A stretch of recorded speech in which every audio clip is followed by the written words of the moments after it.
Dit is 'n voorreg om saam met u te kan wees. Ons bid dat die Heilige Gees ons sal lei wanneer ons die woord oopmaak. Ons kyk vandag na Psalm 78.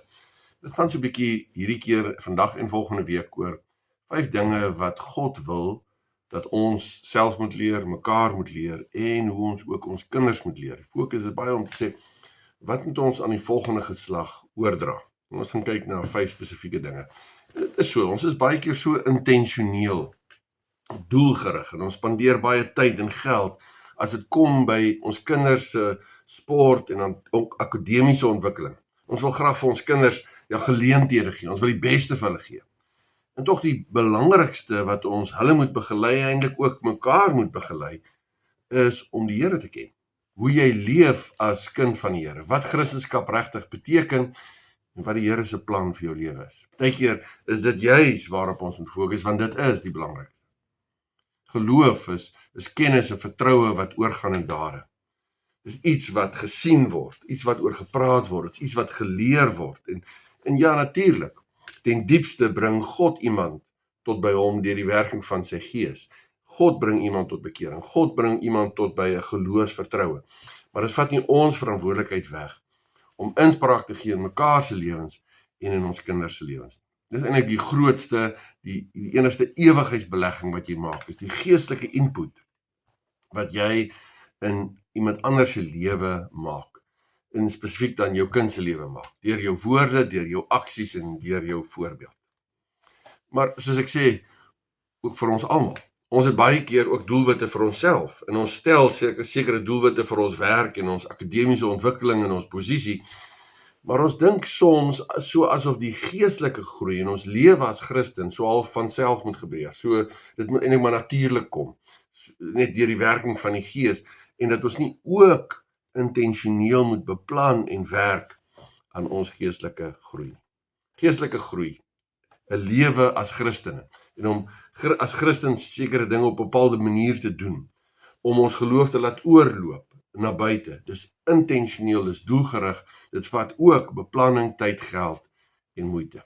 Dis iets wat jy moet leef en wat jy moet deurleef om dit ook aan jou kinders te leer en waar ons ook vir mekaar daarin moet begelei. Maar kom ons lees Psalm 78, gedig van Asaf. Luister na wat ek jou leer, my volk, luister aandagtig na wat ek sê.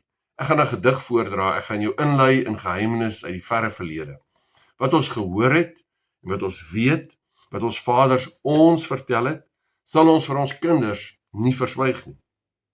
Ons sal aan die volgende geslag vertel van die roemryke dade van die Here en van sy mag en die wonderdade wat hy gedoen het. Hy het aan Jakob sy voorskrifte gegee, aan Israel sy onderwysing. Hy het ons voorvaders beveel om dit aan hulle kinders bekend te maak, sodat die volgende geslag dit kan weet en kinders wat nog gebore sal word, dit weer aan hulle kinders kan vertel. Sien hierdie van geslag tot geslag, waar elkeen 'n verantwoordelikheid het om dit oor te dra en voor te leef. So sal hulle dan, en dis die doel, so sal hulle dan op God vertrou, en nie vergeet wat hy gedoen het nie, maar gehoorsaam wees aan wat hy beveel het. En nie wees soos ons voorvaders nie, die was 'n opstandige en ongehoorsame volk, 'n onbestendige geslag, wat nie aan God getrou was nie. Ons dink ook aan Deuteronomium 6 vers 5. Daarom moet jy die Here jou God lief hê met hart en siel, met al jou krag. Hierdie gebooie wat ek vandag vir jou gegee het, moet in jou gedagtes bly. En dan net die volgende vers, dit moet jy inskerp by jou kinders. Moet jy en met hulle daaroor praat, as jy in jou huis is, as jy op pad is, as jy gaan slaap en as jy opstaan. Jy moet dit as herinneringsteken vasbind aan jou hande, en dit moet 'n merk op jou voorkop wees. Dis waaroor ons moet gesels, is hoe ons God moet lief hê met hart en siel. Dis wat ons moet oordra aan ons kinders. Ons weet ons kinders leer ons moet ons kinders leer wat liefde is, wat konkreet gemaak word in die praktyk van ons lewe. En ons het nou gesien, Deuteronomium sê, die Here jou God lief hê met hart en siel. 1 Johannes 5 vers 2, dan sê hieraan weet ons dat ons die kinders van God lief het, wanneer ons God lief het en sy gebooie gehoorsaam. Liefde vir God bestaan dan daarin, dat ons sy gebooie gehoorsaam.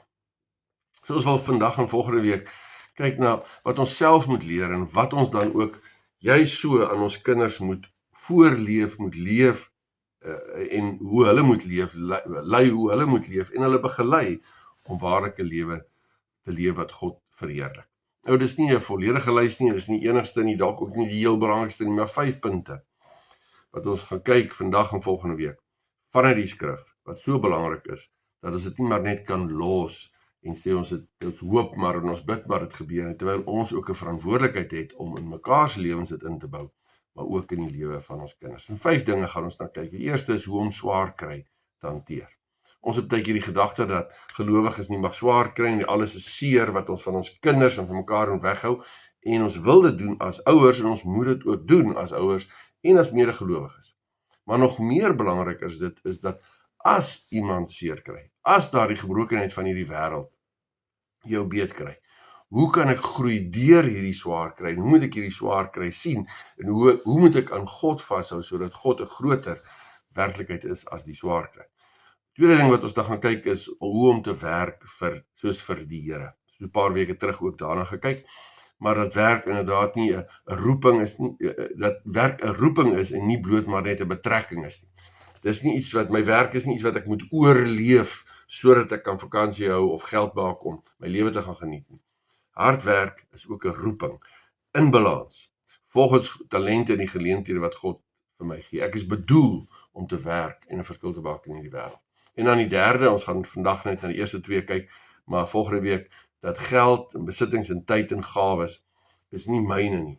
Ek bestuur dit nie. Die hele saak van rentmeesterskap. Ons leef in so 'n materialistiese wêreld ook, waar alles net gaan oor myne en ek sal dit verkry, maar my geld en ook natuurlik my gawes en my tyd is iets wat God se is wat hy aan my toevertrou om te bestuur in verantwoording vir hom. Geld en besittings en tyd is gawes waarmee ek moet leef en waarmee ek self moet my eie lewensonderhoud voorsien, maar ook ander help en ook die koninkryk daarmee uitbrei.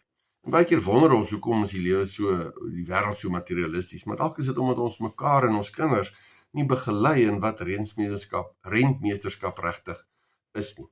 En dat ons baie keer gedefinieer word deur hierdie materialisme in plaas van ons identiteit wat ons in Christus het. Die vierde ding wat ons gaan kyk volgende week is hoe om regte keuses te maak, beginselgedrewe besluite vanuit die skrif en nie maar te besluit wat die samelewing of die algemene opinie is of wat die meerderheid sê nie. Hoe leef ek? Hoe begelei ek my kinders om in die waarheid van God se woord die beste keuses te maak en te leef in gehoorsaamheid God, 'n heilige lewe te leef en te bepaal maar wat is God se wil in hierdie wat is God se wil, die regte keuses te kan maak. En dan laastens gaan ons ook kyk na hoe om verkeerde keuses reg te stel. Ons leef nog in 'n gebroke wêreld vir nou. En daar is foute en daar's dinge wat met ons gebeur, maar hoe wil ons self leef, maar ook ons kinders leer om vanuit foute te kan opstaan, reg te kan maak en dat ons nie as produkte van ons foute leef nie, maar as genade mense wat genade ontvang, maar ook genade gee. Vandag na die eerste 2, hoe om swaar kry te hanteer. Nou swaar kry is 'n werklikheid waardeur ons leef. Selfs as kinders van God in hierdie gebroke wêreld vir 'n bepaalde bedeling. Vir nou, voordat die Here weer kom, leef ons nog in 'n gebroke wêreld na die sondeval. En ja, in Christus het ons 'n herstelde verhouding met God. En ons het 'n heelmaak in ons verhouding met God en in ons diepste menswees, omdat ons weer aan God kan behoort en hom kan dien. Ons het 'n ewigheidslewe wat inderdaad verder gaan as hierdie bedeling. Ons het 'n ewigheidsperspektief. Maar vir nou is ons ook nog in 'n gebroke wêreld waar swaar kry en dood en siekte, teleurstelling, onreg wel nog oor ons kom. Ons gaan dit nie as Christene soek nie, ons werk natuurlik altyd as Christene met heelmaking, herstel en genesing, maar tog kom daar swaar kry in ons lewe. En so dikwels wanneer ons en ons kinders swaar kry, dan voel ons ingedoen en ons is kwaad en ons werp alles in die stryd om die omstandighede van swaar kry te verander en ons word baie keer net gedryf deur bloot hoekom vra. Maar ons moet ook raak sien dat indien ons swaar kry reg hanteer en reg reageer op swaar kry, is daar ook 'n positief wat God bewerk selfs vanuit negatiewe omstandighede. En dit moet ons aan ons kinders oordra. Daar's ook 'n groei in 'n geloof, groei in geloof. Daar's groei in 'n groter afhanklikheid van God, dikwels juis deur swaar kry, en 'n dieper verhouding met God, meer volkome vertroue op God. Maar ons kan dit egter mis, as ons mekaar en ons nie ons kinders begelei in hoe ons swaar kry moet sien en reg moet hanteer nie. Wanneer ons nie leer wat ons moet leer uit swaar kry nie, as dit oor ons pad kom, ons gaan nie daarvoor soek nie, dan beleef ons baie keer nie hierdie alles ten goeie meewerk, waarvan Romeine 8 vers 28 praat. Nou, weer eens, net beklemtoon, ons soek nie as kinders van God swaar kry nie. Ons is nie smartvrate of pynsoekers nie. En ons werk as kinders van God mee tot heelmaking, tot herstel. Maar in 'n gebroke wêreld, vir waar ons nou is, as dit oor ons pad kom, wat dan? En ons sien dit, as mens gaan kyk na Josef in die Ou Testament, dan sien ons hoe hy raak deur moeilike omstandighede gaan. Hy word deur sy broers verkoop as 'n slaaf na Egipte, en hy land in Potifar se huis. En dan word hy eintlik verlei deur Potifar se vrou, en hy word vals beskuldig dat eintlik hy is wat moeilikheid wou soek, en hy word onregverdig in die tronk gegooi. En dan die wat in die tronk saam met hom is, wat sê, ja, hulle sal vir hom 'n woordjie doen, vergeet van hom. En tog, in al hierdie omstandighede, hanteer hy dit vanuit sy verhouding met God, en hy bly getrou. Hy werk hard, met 'n pligsgetrouheid. Hy word, en dis seker die belangrike ding, hy word nie 'n slagoffer van onreg nie. Hy word nie 'n slagoffer van sy omstandighede nie. Maar in alle omstandighede hou hy aan om die Here te dien. En hy vind sy krag en sy motivering en sy rigting by God, inderdaad nie in sy omstandighede, en juist dan ook in sy onregverdige omstandighede. Ons sien dit ook in Paulus se lewe in 2 Korintiërs 11, waar daar staan 5 maal het ek van die Jode die gebruikelike straf van 39 houe gekry. 3 maal het ek lyfstraf gekry, 1 maal is ek met klippe gegooi, 3 maal het ek skipbreek gelei, 1 maal het ek 'n dag en 'n nag in 'n oop see deurgebring. Ek was dikwels op reis en gevaar, daar was gevare in riviere, gevare van rowers, gevare van my volksgenote en gevare van heidene, gevare in die stad, gevare in die veld, gevare op see en onder vals broers. Daar was vir my harde werk en swaar kry, so staan dit daar. Dikwels nagte sonder slaap, dikwels honger en dors, dikwels was ek sonder kos, sonder skuiling of bedekking van die koue. Behalwe dit alles was daar nog die daaglikse bekommernisse, die besorgdheid oor al die gemeentes. So hy kry swaar, en ook as gevolg van hulle wat negatief teenoor hom reageer. Ons sien ook hy het 'n doring in die vlees gehad, wat is nie presies weet wat dit was nie, maar dit is nie van hom af weggevat nie, 2 Korintiërs 12. En ons lees ook in Johannes 16, dit sê ek vir julle, sodat julle vrede kan vind, wat die Jesus vir sy disippels sê, sodat julle vrede kan vind in my. Dis waar hulle vrede moet vind. Dan gaan hy verder, hy sê, in die wêreld sal julle dit moeilik hê, maar hou moed, ek het die wêreld klaar oorwin. Johannes 15 sê die Here ook, onthou wat ek vir julle gesê het, 'n slaaf is nie belangriker as sy eienaar nie. As hulle my vervolg het, sal hulle julle ook vervolg. Ja, eintlik ten diepste, en dalk op 'n hele nuwe vlak, het Christus self ook die gebrokenheid van sonde en van hierdie wêreld, het hy aan die kruis aan sy lyf gevoel, tot die uiterste, tot die dood aan die kruis, en inderdaad dan ook nie eers sy sonde, maar ons sonde, die mensdom se sonde. Ons moet self besef, en ook aan ons kinders leer, dat na die sondeval is ons nog, alhoewel ons 'n herstelde verhouding met God het, nog in 'n gebroke wêreld, en daar kan en gaan swaar kry oor ons kom, en daar gaan onregverdigheid wees wat ons lewens raak. Ons moet dit egter deurleef en reg hanteer volgens ons en vanuit ons verhouding met God tot eer van God. Swaar kry hoef nie ons lewe te bepaal en te definieer. Ons is nie medewerkers van swaar kry nie, maar hanteerders van swaar kry en draers van God se liefde in situasies en in ander se lewens in. Nou, dit is so, as ouers, ja, wil ons seer kry van ons kinders af weghou en keer en van mekaar af. En ons moet, maar nog belangriker is, dat ons ook self dit moet doen, maar ook ander moet wys en moet leer hoe hulle swaar kry, moet sien en hanteer as dit kom.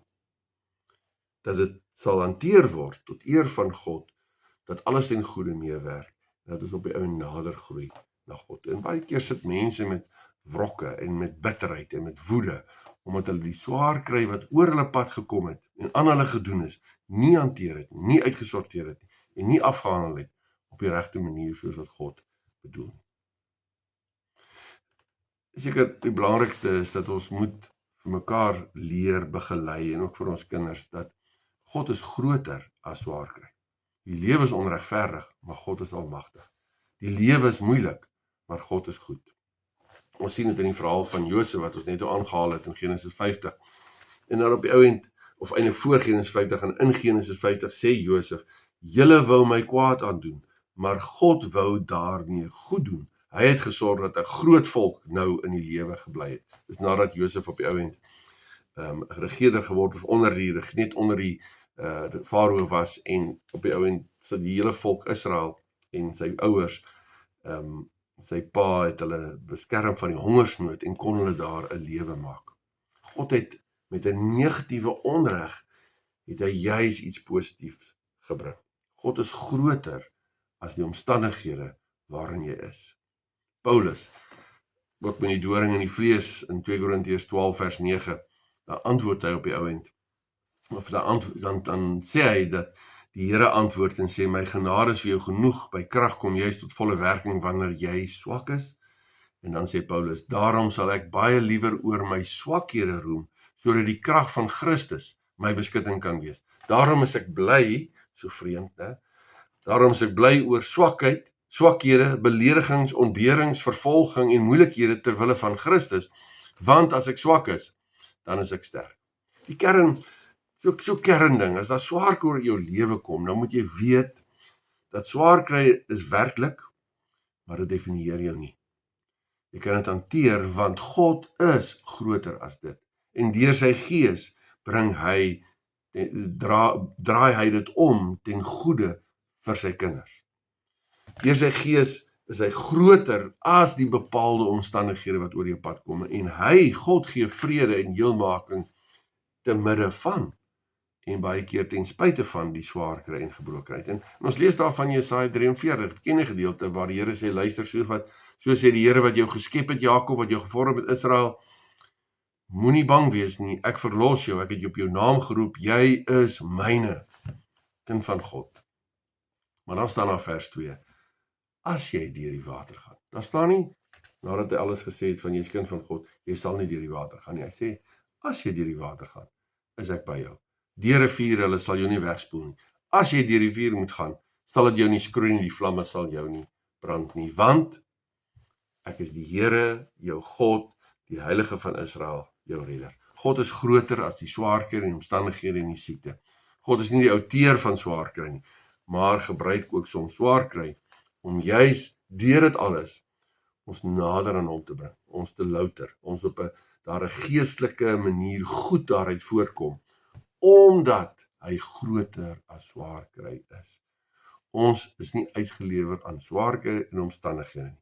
Ons is in die hande van God, te midde van swaar kry.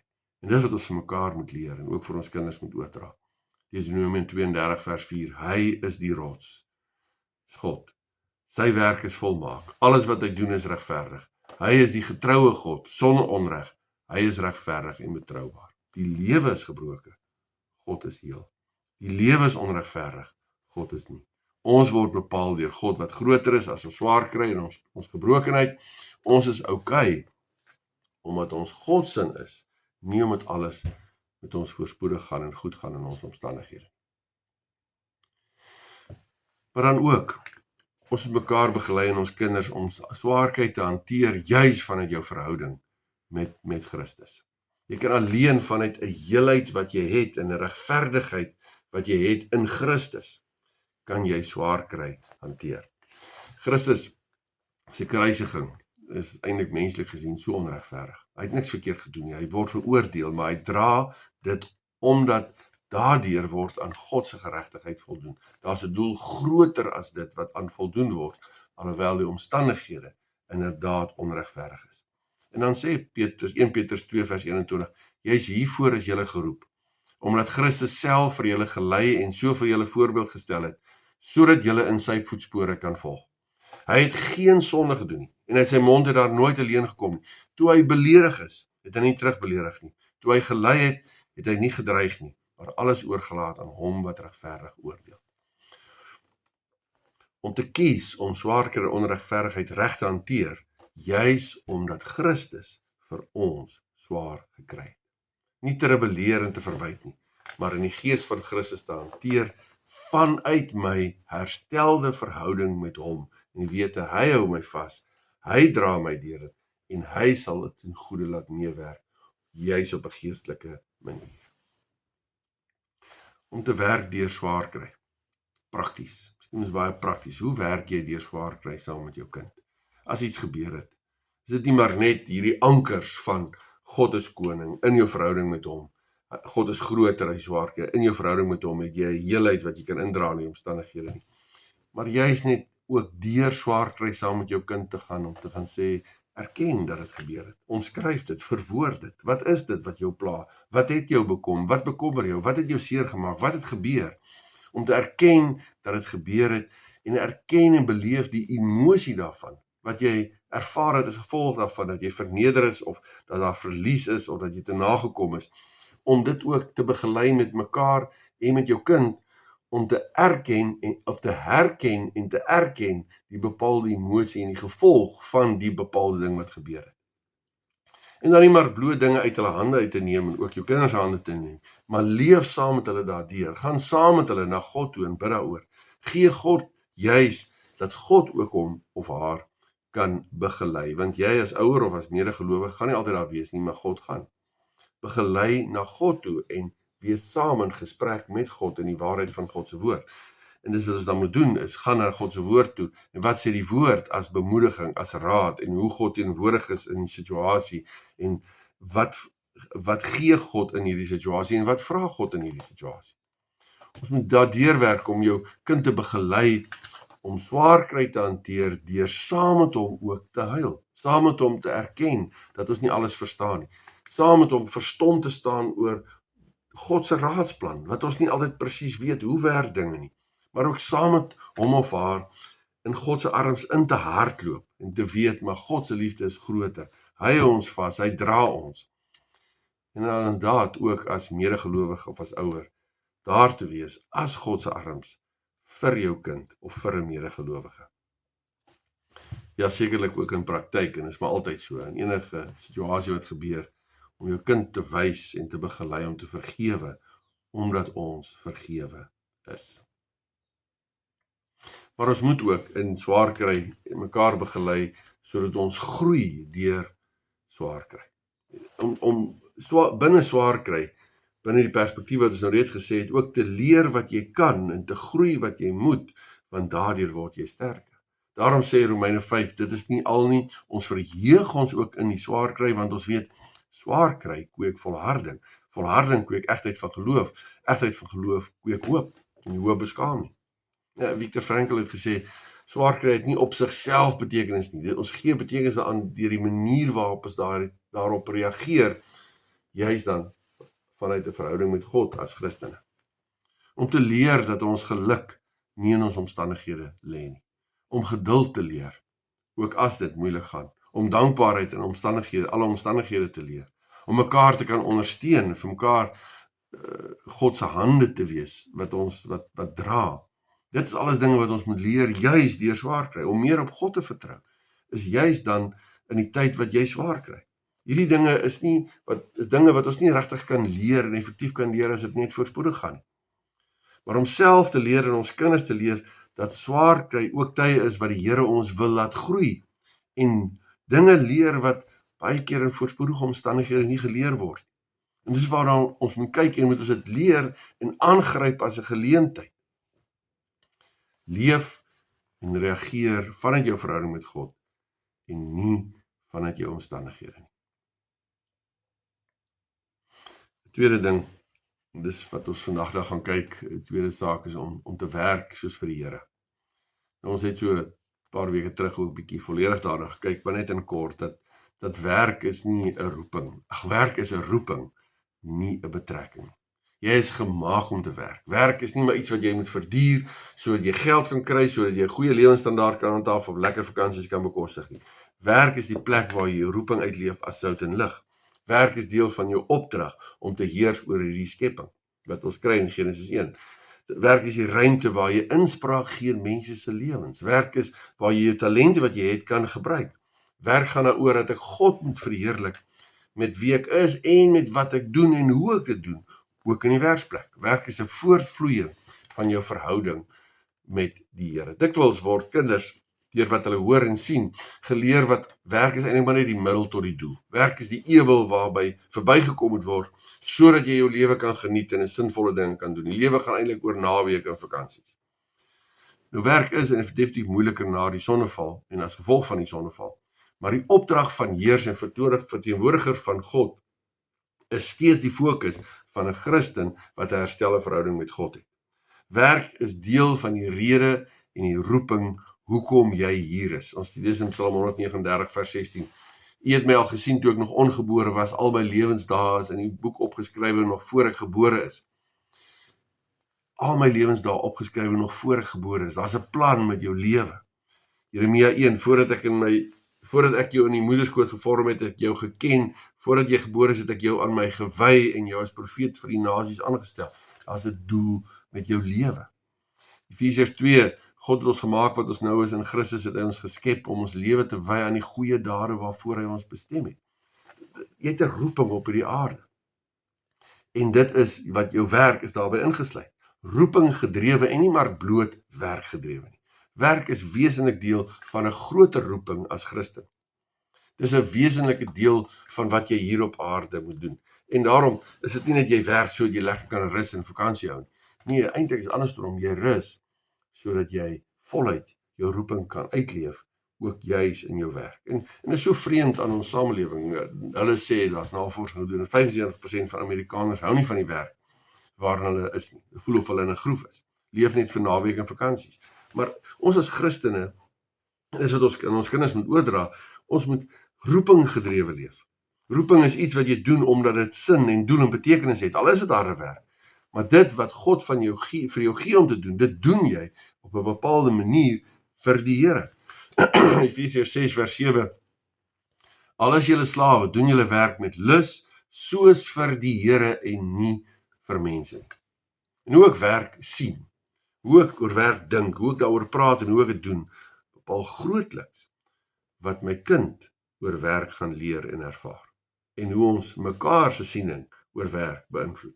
As ek heeltyd net loop en moan en net die minste probeer doen en visie verloor op die roeping deel en dit losmaak, my werk losmaak van my verhouding met God, dan is dit wat ek aan my kinders gaan oordra en aan mekaar gaan oordra. En dis nie wat God bedoel nie.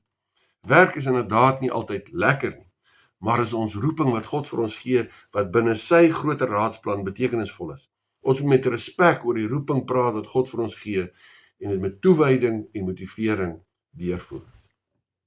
En daarom, op wat so te kan doen, moet ons dinge met ons kinders deurpraat en met mekaar praat, dat die aspekte van werk wat belangrik is. En eerste is dat dit gaan oor die eer van God. Dit gaan nie maar bloot oor jou werk en jou talent en jou geld nie, maar ten diepste soos alles gaan oor, ek wil daardeur God verheerlik. Ek wil God eer met wat ek doen en nie maar bloot mense nie. En daarom ook die voorbeeld selfs wat genoem word, die praktiese voorbeeld van 'n kind wat geleer word om ook onder die tafel skoon te maak en kaste netjies hou, nie net waar mense dit sien nie. Want werk gaan nie maar net om te speel vir die gehoor nie. Daar's maar net een lid in die gehoor vir wie ons as Christen speel en dis God. Om 'n dienende offer te bring aan God. Daarom sê Kolossense, wat julle ook al doen, doen dit van harte, soos vir die Here en nie vir mense nie. Omdat julle weet dat julle van die Here as beloning sal kry wat hy beloof het. Christus is die Here in wie se diens ons staan. Christus is die Here in wie se diens ons staan, ook in jou werk. En daarom is jy nie eerstens bloot prestasie gedrewe of status gedrewe nie, of om die beste te wees nie. Ek doen die beste wat ek kan met wat ek het, wat God vir my gee, binne die omstandighede waar ek is, en dis genoeg, want die fokus is om dit tot eer van God te doen. Elke ding wat jy doen, of dit nou admin is, en of jy nou skoonmaak, of jy jou doeke aansit, of jy multimiljoen rand besluite neem, as jy dit doen vanuit jou verhouding met God en tot eer van God, dan is dit 'n gewyde, 'n roeping, 'n taak wat jy in verantwoording teenoor God doen, en van God kry en uitvoer. Dis is nodig dat ons kinders ook moet begelei om take te verrig en dit goed te doen, sonder net 'n gemoun, maar omdat jy dit in verband bring met 'n groter roeping van wat God vir ons hier op aarde gee om te doen. So, jy moet God verheerlik daarin, maar ook, jy moet werk doen om vir jouself te versorg, maar ook ander te versorg, nie net jouself. Titus 3 vers 14, ons mense moet ook leer om met eerlike werke en noodsaaklike lewensbehoeftes te voorsien, dan sal hulle lewe nie onvrugbaar wees nie. So jy moet vir jouself sorg, maar is nie maar bloot vir jouself nie. Daarom sal ook dat dit ook genoeg kan hê om vir die armes te kan gee. Werk is nie om uiterste luksiere na te jaag, net om jouself te verryk nie. As jou kinders sien jy werk alleen maar vir dinge vir jouself en vir jou gesin selfs en nie na buite nie, dan is dit die ware, die persepsie, die waarheid wat jy by hom of haar kweek. Jy werk vir jouself. As jou kind sien jy werk sodat jy vir iemand anders toe ook iets kan gee, dan is dit die werksetiek en doelwit wat oorgedra word. En dat op die ou en die koninkryk daarmee uitgebrei word. Werk nie maar net vir jouself nie, jy moet, dis 'n Bybelse opdrag, maar ook vir ander, ook vir die armes en juis ook om die koninkryk uit te brei. Maar is ook nodig dat ons kinders moet begelei dat jou werk gaan oor 'n unieke plek, 'n unieke roeping wat jy het. Ons moet ons kinders begelei om raak te sien dat elkeen is anders. Wat is jou unieke gawes? Wat se passie gee die Here vir jou? Wat dryf jou? Wat het die Here my gemaak en watter konteks plaas die Here my sodat ek my unieke roeping kan ken en daardie roeping kan uitleef. Daar's 'n rede hoekom ons verskillend gemaak is. En dat ons vir verskillende dinge hou en verskillende gawes het of op verskillende plekke is. En daarom moet jy jou unieke plek vind en daar jou roeping vervul. Ons moet ons kinders help om hulle self te ken en hulle unieke roeping te vind, ook binne die groter funksionering, hulle funksionering binne die groter skepping. Jou werk bepaal nie wie jy is nie. Wie jy is, ja, in Christus, maar ook met jou unieke gawes, persoonlikhede en omstandighede. Wie jy is, bepaal jou werk en waar die Here jou roep. En dan balans. As 'n gedagte en dit as ons kinders nie en as ons kinders nie balans in ons lewens sien, hoe gaan hulle dit self leer en leef? As werk die alles oorheersende is, die alles opslurpende ding in jou lewe is dit wat dan is dit wat jy jou kinders gaan leer. Maak nie saak wat jy nou sê nie, maar as dit waar is in jou eie lewe, dan is dit wat jy oordra. En daarom moet ons prioriteite stel, ja, in teorie maar ook in praktyk van ons lewe van die koninkryk van God, stilte tyd. Om ek selfs hulle die rondom hulle katekisasie of geloofsbegeleiding, die Bybel lees, wat ons saam doen, maar ook elkeen individueel waar jy hom of haar vra daaroor, kerkbywoning, maar ook ontspanning en oefen en vriendskappe en dan werk. Dat alles in balans is volgens wat God van jou vra en dat werk nie die enigste alles bepalende ding is. Werkholisme of ongebalanseerdheid begin nie eendag as jou kinders groot is nie. Hulle sien dit as kinders by ons en hulle word baie keer nie geleer wat balans is nie en hoekom ons dit moet hê nie. Sluit af vir hierdie week. Ons het die voorreg om in mekaar se lewens in te bou en in die lewens van ons kinders in te bou. Ons het die voorreg om mekaar en ook ons kinders te vorm en lewens- en wêreldbeskouings te vorm. Ons kan mekaar en ons moet mekaar toerus vir onder andere hoe swaar kry hanteer moet word, hoe ons moet werk, hoe ons dit moet sien.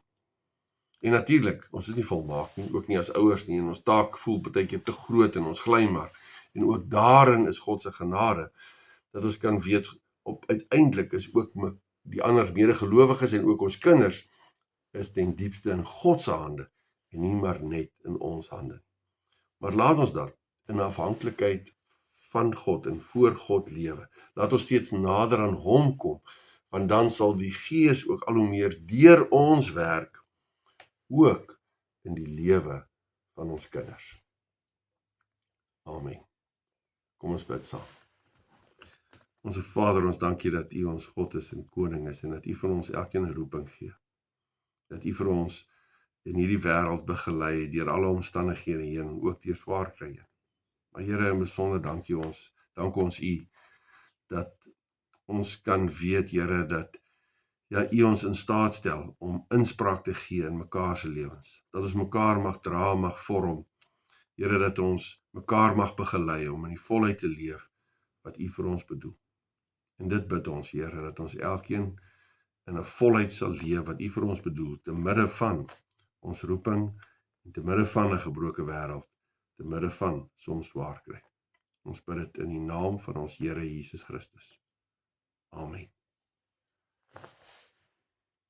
Die genade van ons Here Jesus Christus, die liefde van God ons Vader, die gemeenskap, teenwoordigheid, die troos, die krag van die Heilige Gees, is en bly met U elkeen.